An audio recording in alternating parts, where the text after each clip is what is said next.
السلام عليكم ورحمة الله وبركاته. إن الحمد لله نحمده ونستعينه ونستغفره ونستهديه ونعوذ بالله من شرور أنفسنا وسيئات أعمالنا. من يهدي الله فلا مضل له ومن يضلل فلا هادي له، ونصلي ونسلم على سيدنا محمد وعلى آله وصحبه وبعد.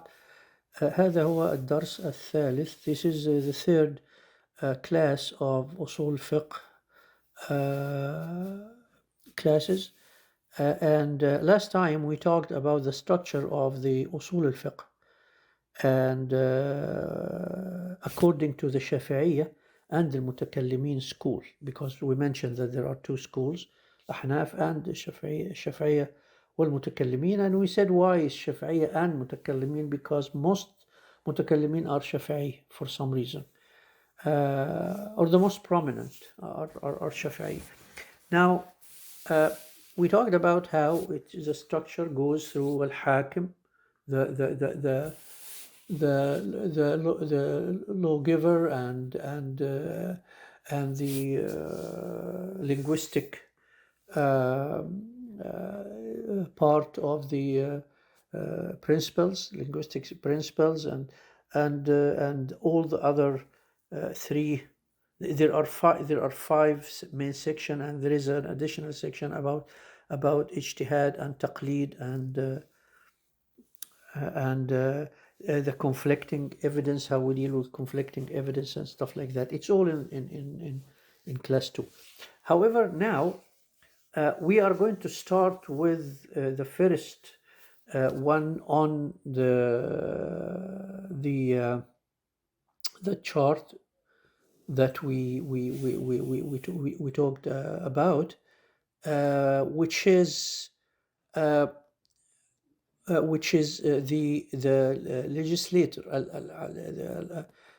al-Hakim. Al-Hakim is Allah subhanahu wa ta'ala. There is no other Hakim, and al-Hakim here means the word al-Hakim, the ruler or the legislator, is what al-Hakim here means. Allahu al-Hakim.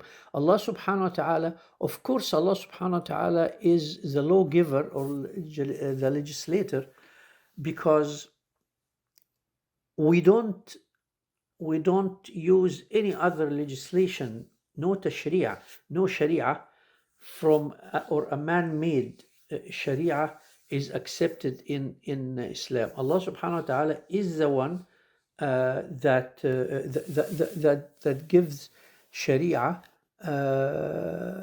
in every aspect of life for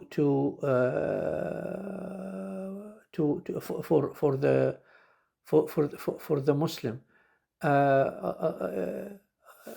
Allah subhanahu wa ta'ala said, "Inil hukmu illa lillah." The hukum is only for Allah, or by Allah subhanahu wa ta'ala. And he said, وَأَنُحْكُمْ بَيْنَهُمْ بِمَا أَنزَلَ اللَّهِ.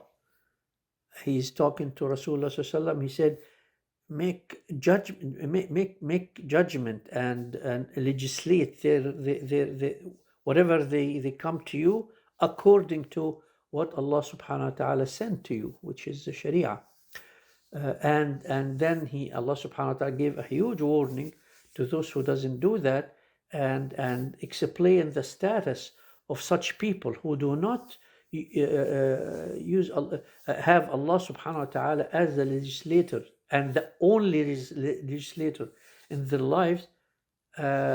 What would be their status? Said, وَمَنْ لَمْ يَحْكُمْ بِمَا أَنزَلَ اللَّهِ فَأُولَئِكَ هُمُ الْكَافِرُونَ. And those who use any tashri'ah or hukum or legislation other than Allah's sharia, Allah's legislations, are the true kuffar. فَأُولَئِكَ هُمُ الْكَافِرُونَ. So it's a matter of Islam and kufr. It's not a matter of a sin people do, because the ayah is very clear.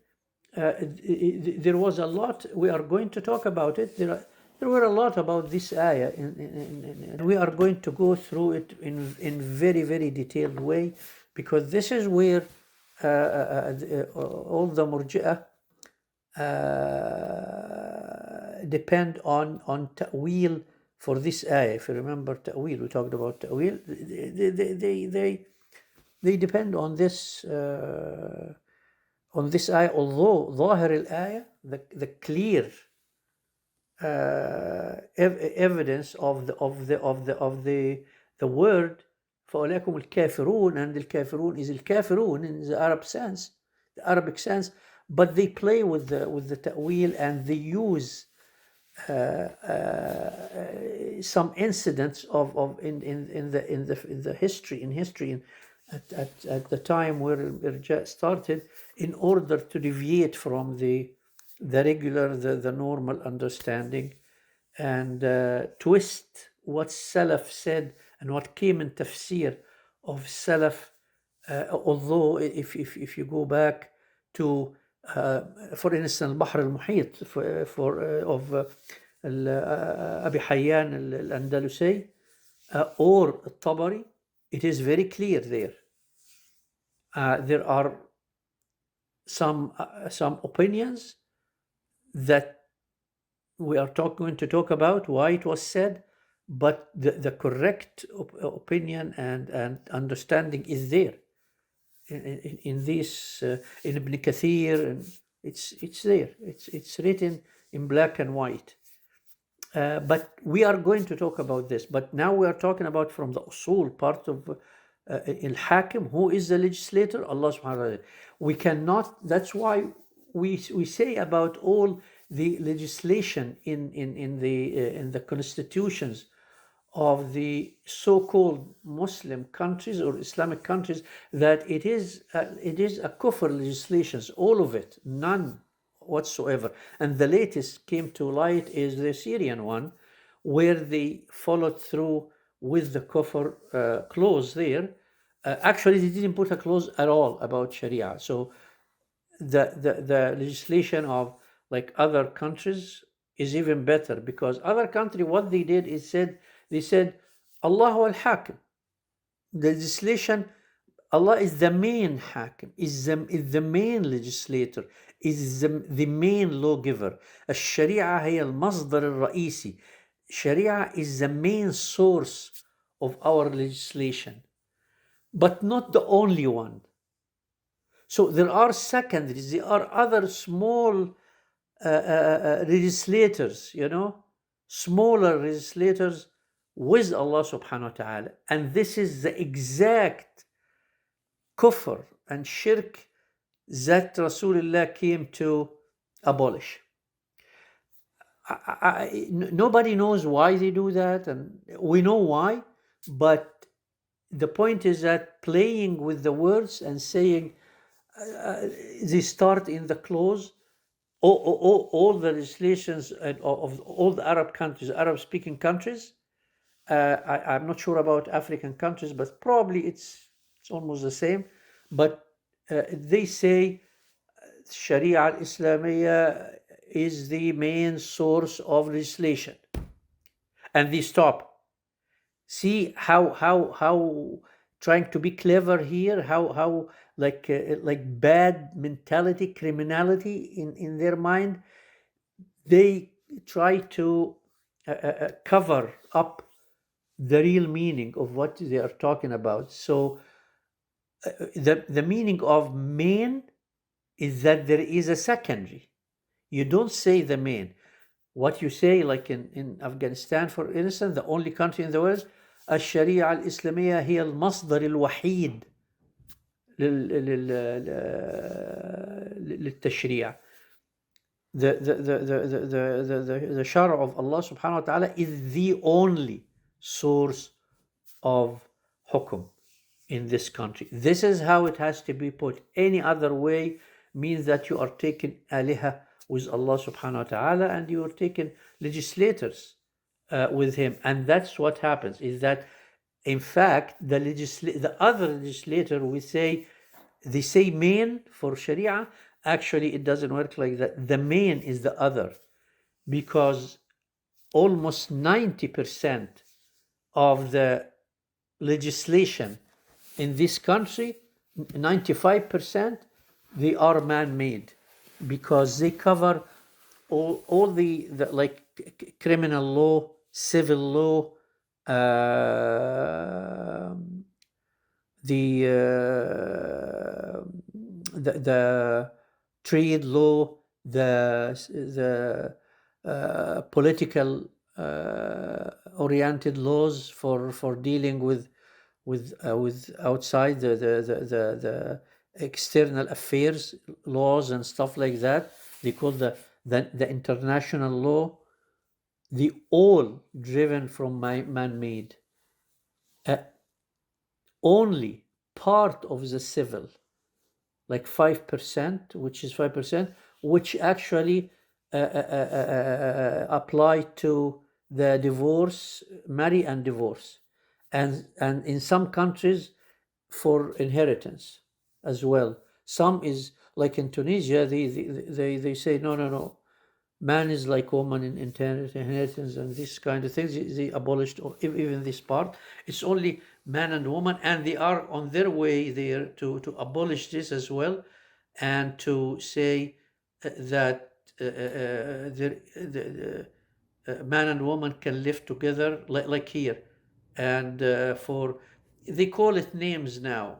Like in Egypt, it's not legislated in Egypt, but it appears now in the social media and between people, something called the trial marriage, where a man stays with the woman in a house and they live completely as a man and wife, no marriage, no nothing, for a year. And if they find it's good, they continue. It's like the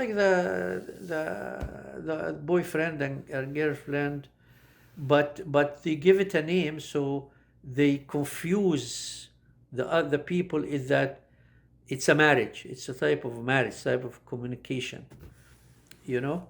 And some go and use the marriage, where they have a contract for 3 years, and but they call it something else. Not mut'a, so it's not like rawafid. They give it another name, another type. I just heard about it last month in Egypt, because everything starts in Egypt actually, bad and many of the good, but mostly the bad in this generation, in the last 100 years, mostly every bad thing starts there. So what started is something called the production marriage. Production marriage is that a woman gets to be with the man in order to get pregnant. That's it, and there is no other obligation. She has a kid and she goes away because she needs a kid, either to sell it or to keep it for herself, because she want to have a kid and want to have the motherhood, to have her own kid or two kids, but she doesn't want a wife, a husband in her life.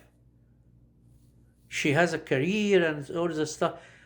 It's called the production marriage. So anyways, I don't want to divert in this direction because it's a nerve-wracking thing. But anyways, so this is where the fall down of our principles and our what we stand for, what Islam stands for, takes place when these man-made start to or take over. Now it's not start is not the word, take over the minds and lives of Muslims, and that's what happens, is that all this kind of wrongdoings and adultery and zina. Adultery, if happens after marriage, this is even before marriage things happen now in these shapes of and types of new marriage shapes and stuff, and it's just pure zina, the adultery doesn't cover zina, because adultery in the English sense is when a man, a married man, but zina is any marriage that is outside of a marriage, the fold of Islamic marriage.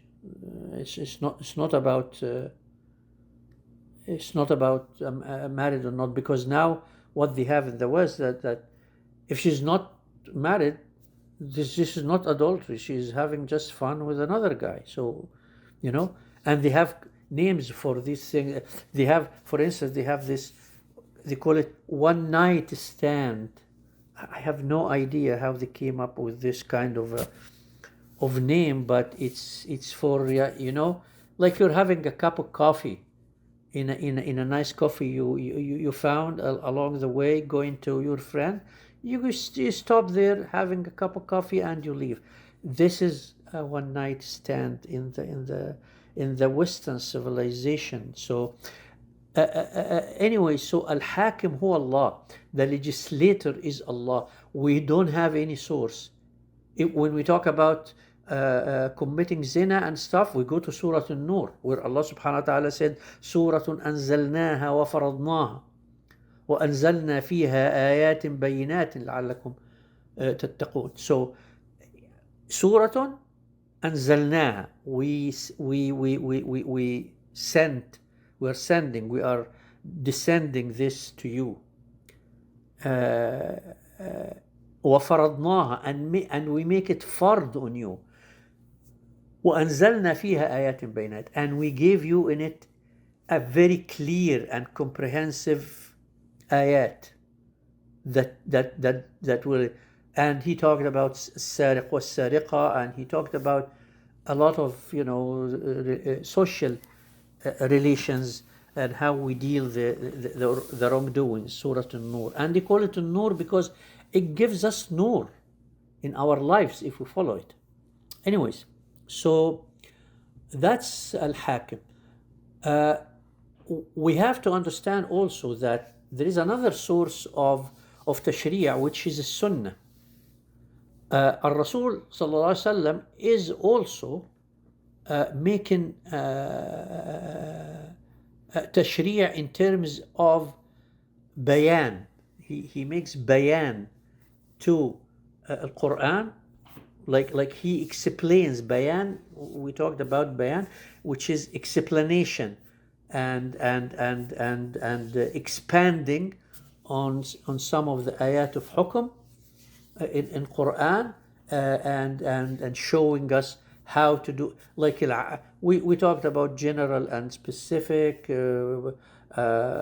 absolute and restricted, and the whole, and the mubayyan, the clear, and we talked about all these things together before, and we mentioned that that Rasulullah sallallahu alaihi wasallam, actually the Sunnah contributed to this very, very much. Like we can say that 90% of the detailed way of conducting Sharia, the source is Sunnah, because we have to understand that Allah subhanahu wa ta'ala said, وَمَا يَنْطِقُ عَنِ الْهَوَىٰ وَمَا يَنْطِقُ عَنِ الْهَوَىٰ.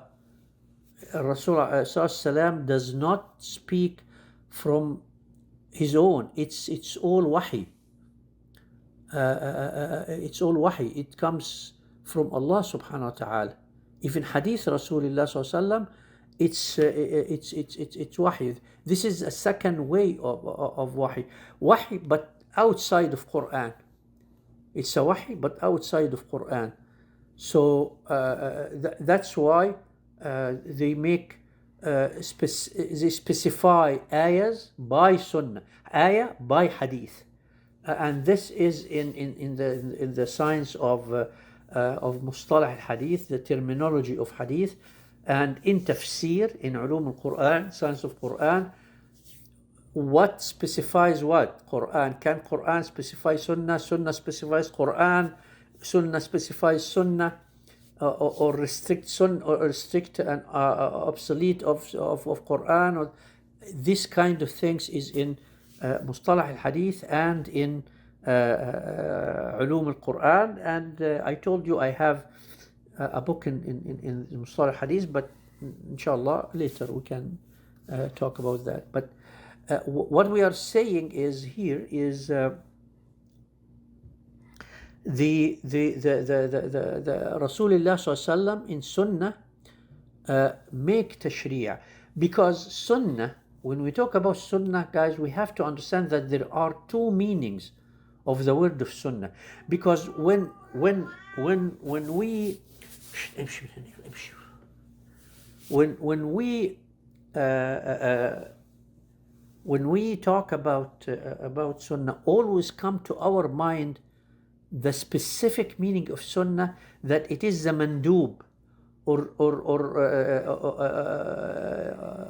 the, the liked, the allowed, something that is, you're like, no, this is, no, this is only Sunnah, as opposed to wajib or fard, obligatory. So this is the first meaning that actually comes to our mind when we say Sunnah. But this is not, in fact, the only definition of Sunnah. Sunnah has two different meanings. One is the one opposed to Sunnah, as opposed to Mandub, as opposed to Fard or Wajib or obligatory. So obligatory and Sunnah, Mandub, liked, it's good to do, but you don't have to. If it comes to that, you don't have to do. There is no ithm, there is no sin if you don't do it. That's the meaning of Sunnah that comes to our mind. The other big, huge meaning, which in fact we use in Usool Fiqh, is Sunnah as opposed to Quran. So there is Quran and there is Sunnah. And here Sunnah means the source of hukm, the second source of hukm, where we can actually extract the Sharia from. So this is the second meaning of Sunnah. This is the meaning we use when we are going to talk about Sunnah. This is the second, the big, actually it is the first, because it is opposed to Quran. So sources of tashri' is Quran and Sunnah. Why we say Al-Hakim is Allah subhanahu wa ta'ala? Why? Because Sunnah is from Allah, Wahy from Allah. So the ultimate Hakim is Allah subhanahu wa ta'ala. There is nobody else. Rasulullah is, we can't put Rasulullah with Allah subhanahu wa ta'ala. Astaghfirullah. That's like Al-Arabi came to Rasulullah sallallahu, and he said, Insha'Allah wa shi't, to Rasulullah. If Allah wants, if Allah and you wants it to happen. So Rasul told him right away, Aj'altani lillahi niddan, are you making me as equivalent to Allah? Only say if Allah wants. If Allah permits, not me. I don't permit, Allah permits. So that's the ultimate legislator, lawgiver. But in a sense, Rasulullah, through the Sunnah, through the Hadith, that is the second source of our legislation, that we take from, is the Sunnah of Rasulullah sallallahu alaihi wasallam, which is what he said, what he did, what he agreed to happen in front of him, and he doesn't say anything about it. So it's accepted, which is al-iqrar, qawl, fi'l, al-iqrar, say, do, and agree to. So this is these are the hukm, where the hukm in Sharia comes from. These main two sources. When we talk al-Hakim, Allah subhanahu wa ta'ala, when we talk the source of hukm, we talk about Allah subhanahu Quran, which is the words of Allah subhanahu wa ta'ala, direct words of Allah subhanahu wa ta'ala, and Sunnah, which is the hadi of Rasulullah, al-hadi, the guidance of Rasulullah, through saying, through doing, through accepting. These are the two ways of that. So having said that, we cover the part of al-hakim in general, the first step in understanding and talking about. The second part of this is that Ahl al-Usul, the people Usul that they discuss in this section, is called التحسين والتقبيح. تحسين والتقبيح is moral inherited good and inherited bad or evil. This is very important actually to understand and to know, because it is connected to the way Ahl al-Bid'ah, the people of Bid'ah, taken a step and this started to complicate and to confuse and to create the new bid'ah, which is which is messing around with the aqidah, the basis of our aqidah. They started with this kind of understanding, which is specifically this one. There are many of them, and if we study Firaq inshallah in detail, we will talk about what other approaches they use in creating all this bid'ah. But this is one of the main approaches that Ahl al-Usul they talk about, and there was a difference between those who we call Ahl al-Qibla, those who are related to al-Qibla, the Muslims in the biggest, under the biggest umbrella of Islam, not the specific Muslims who are following the Kitab and Sunnah and the methodology of the Sahaba and Tabi'een. Those are the specific, the special Ahl Sunnah, the core of Ahl Sunnah. No, we are talking about, if you talk about Ahl Sunnah, which some people agree with me in this, some people doesn't agree, because some people say Asha'ira, Mu'tazila, they are out of Ahl Sunnah, out of the name of Ahl Sunnah. They are not Ahl Sunnah to start with. Some people say, no, they are under the general Ahl Sunnah, but not the specific Ahl Sunnah of manhaj, the methodology of Ahl Sunnah. So those general under the umbrella have had this discussion about this point, which is the moral inherited good and evil. This moral inherited good and evil, it starts with talking about whether things that we do, our actions, does it have inherited good?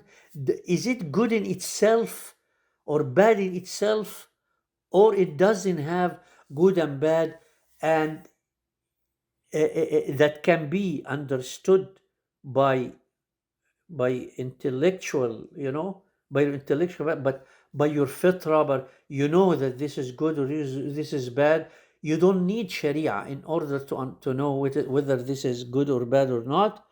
Or actions of humans and ashya, the things in humans' lives in general, doesn't have any inherited good and bad, unless Sharia came and say, no, this is good and this is bad.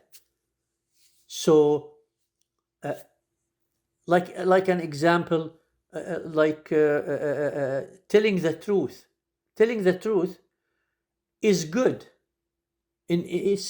Goodness in telling the truth is inherited. It's there in any civilization, even in the jungles of the telling the truth is always good. Telling lies is always bad. That is, they give the example of the inherited good and bad. That's what Mu'tazila said. They said, no, things have inherited, and it's known. The only thing that's not is the thawab and iqab, the inherited thawab and iqab that will be placed upon this action. This we don't know. This, the Sharia has to come and say, this has a thawab and this has iqab. But being good and bad, that's different. It's always good. But whether this action you are going to get thawab for and this you don't get thawab for, this we have Sharia. We have Sharia. That's why they said the intellect, the brain can actually realize the goodness, the inherited goodness and inherited badness, the evil in things, whether it's good, whether it's clean or not clean, whether it's good or not good, whether it's inherited. Like that's why they came and said, that's why they put aql, like the intellect, it's before shara. They put it before shara because in order to understand Sharia, you have to have a brain that works to understand this Sharia. So the brain comes first, always comes first, and whatever erected in this brain is the origin, is the original, is the start. You have to start with this. And if something from Sharia came and you cannot line it up with what brain tells, then it's not accepted. That's why they refused a lot of hadith, because he said it doesn't work with how come in hadith مثلا Rasul Salam said that we have to, if we are asleep and wake up, we have to wash our hands before we put it in the plate, or eating with each other, put it in the plate or in the pot or something like that. They say that doesn't make sense. Why would we wash our hands? We were just asleep, and they said because Rasulullah said, because the person who is asleep doesn't know where his hand was laid while he's asleep. So they said, everybody knows your hand is laid beside you when you're asleep. Where is going to? So they said, no, this is not accepted. Of course, the answer is clear, and probably you guys will know the answer is that it is not that. You can touch places while you're asleep and you don't know. The fact that your hand sleeps beside you does not forbid that. But that's where their mind use this. And also they talked about the thawab of a person who like sleeps and have sex with his wife. They said, how come a person, the hadith, how come في بضع أحدكم صدقة? Rasulullah said, it means that when you have sex with your wife, you will have a thawab. And they asked him, Ya Rasulullah, we enjoy and we get thawab? He said, well, what do you think about, he just give them a clear, a simple proof. He said, how about if you go and put this enjoyment in the wrong place? Wouldn't you take have a iqab and a punishment? They said, yes. He said, here you go. Then, if you put it in the right place, then you take a thawab. So they said, no. This is not, because you can't get thawab on something that's built into you. It's leather. So they confused the good and bad with maslaha and mafsada, interest and mafsada, and harmful and punishment. They confuse also punishment with enjoyment and pain, and all these, and that's why, because they looked a lot in these are subjects that are discussed widely in philosophy, and because they looked into philosophy and this kind of things, so they tried to carry this and how the brain thinks into Sharia. Ahl Sunnah said a different thing, which we are going to see. The second faction was Al-Ash'ari. Al-Ash'ari said, no, no, Mu'tazila are completely wrong. Al-Ash'ari were like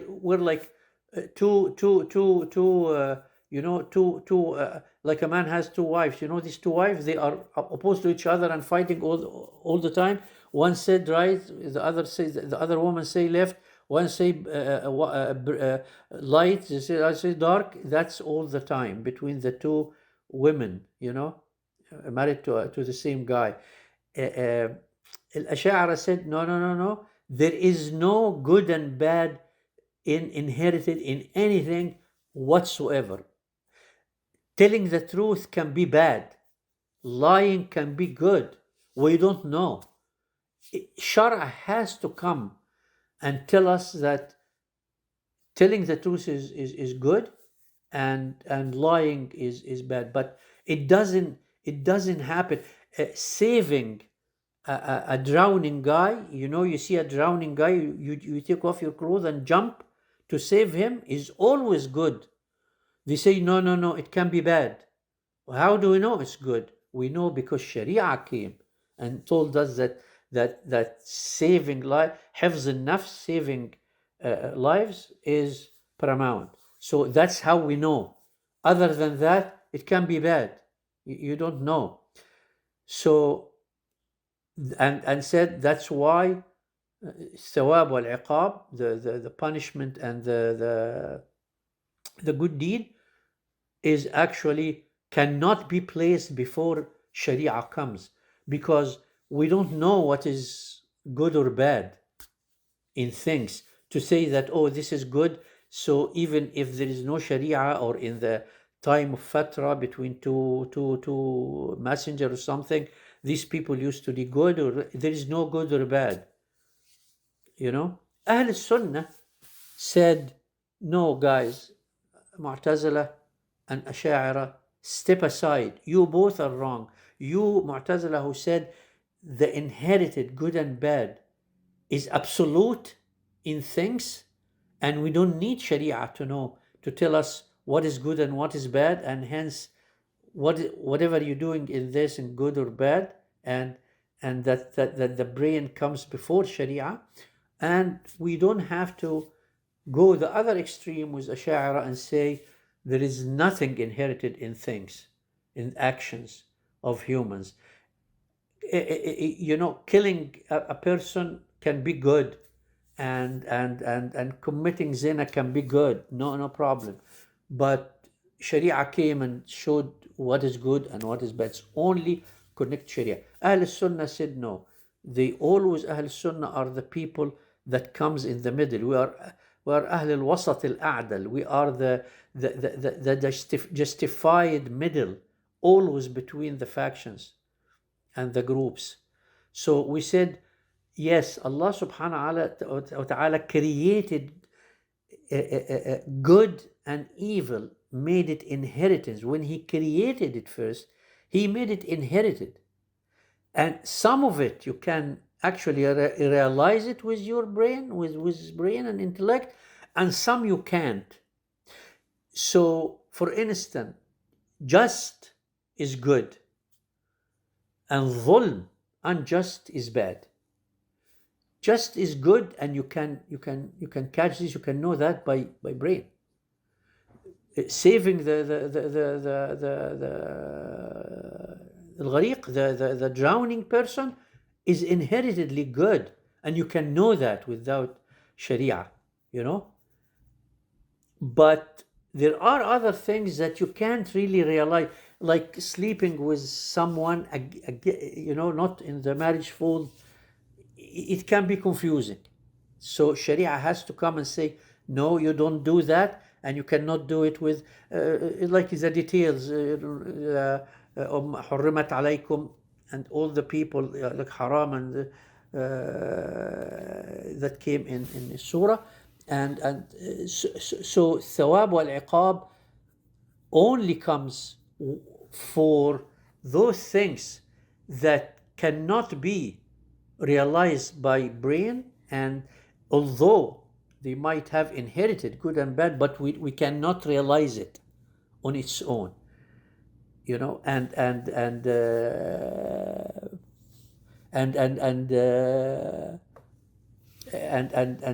the other one is الثواب والعقاب are connecting to that. And for example, whatever we cannot realize is like the goodness that may happen according to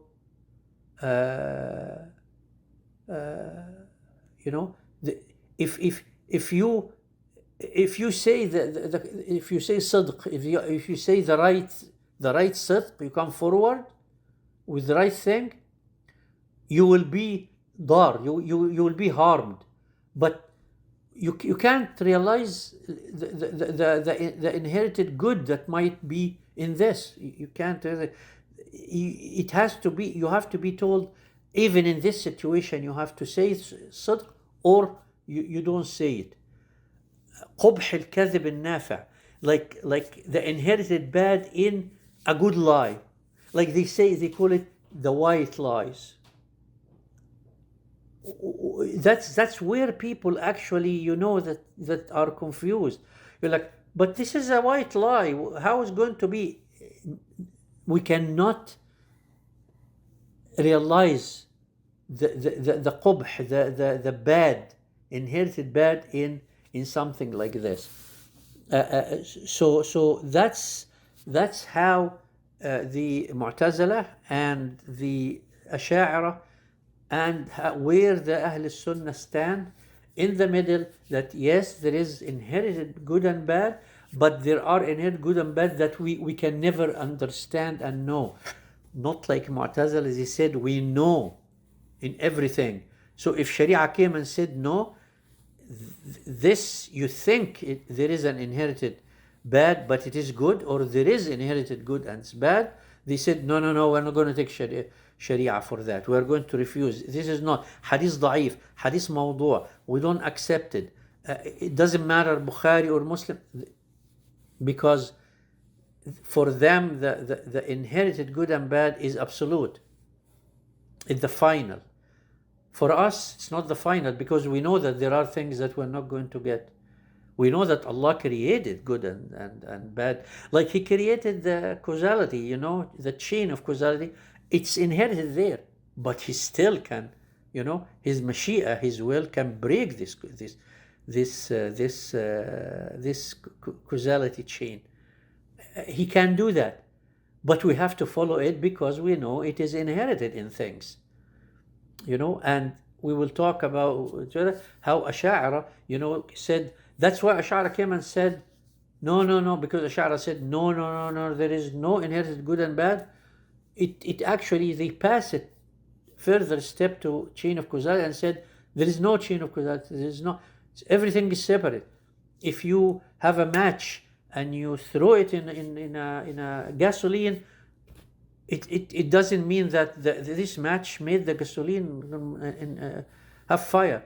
Allah subhanahu wa ta'ala created the match, the fire in the match, and when we threw it, He created the fire. This is not caused by this. There is no cause for them. There is no sabab.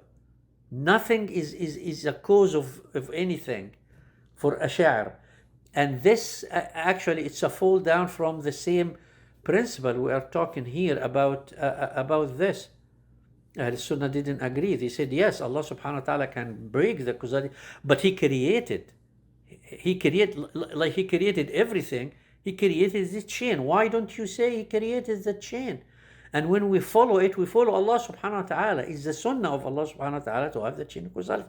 So always Ahl Sunnah stand in the middle, and we are going to go through that inshallah in more detail, and we are going to continue next time in the next chapter. We are going to actually start talking about the linguistic principles.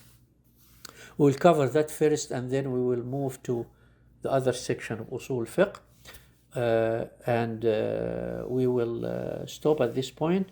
والسلام عليكم ورحمة الله وبركاته.